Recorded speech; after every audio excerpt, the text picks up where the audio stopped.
এক ব্যক্তি এক বুজুর্গকে জিজ্ঞাসা করলো যে যখন আমরা দিনই কাজে লিপ্ত হই, কোরআন এবং হাদিসের দর্শে বসি, কোরআন তেলাওয়াত শুরু করি, মসজিদে বসি, তখন আমাদের ঘুম আসে।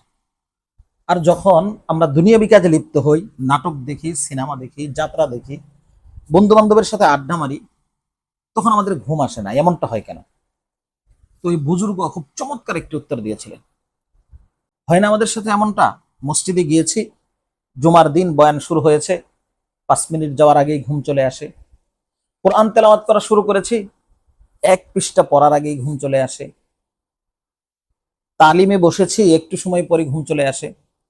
অথচ দুনিয়াবি কাজে যখন আমরা লিপ্ত হই, সিনেমা দেখি, ইউটিউবে নাটক দেখি, বন্ধু বান্ধবের সাথে আড্ডা মারি, হারাম কাজে লিপ্ত থাকি, তখন আমাদের ঘুম আসে না। সারা রাত পার্টি করি, চোখ ক্লান্ত হয়ে যায়, শরীর ক্লান্ত হয়ে যায়, মাথা ব্যথা শুরু হয়ে যায়, কিন্তু ঘুম আসে না।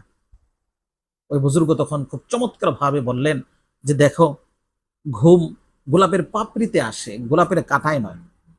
অর্থাৎ আত্মার শান্তি যেখানে পাওয়া যায় সেখানে ঘুম আসে, আর যেখানে অশান্তি সেখানে ঘুম আসে না।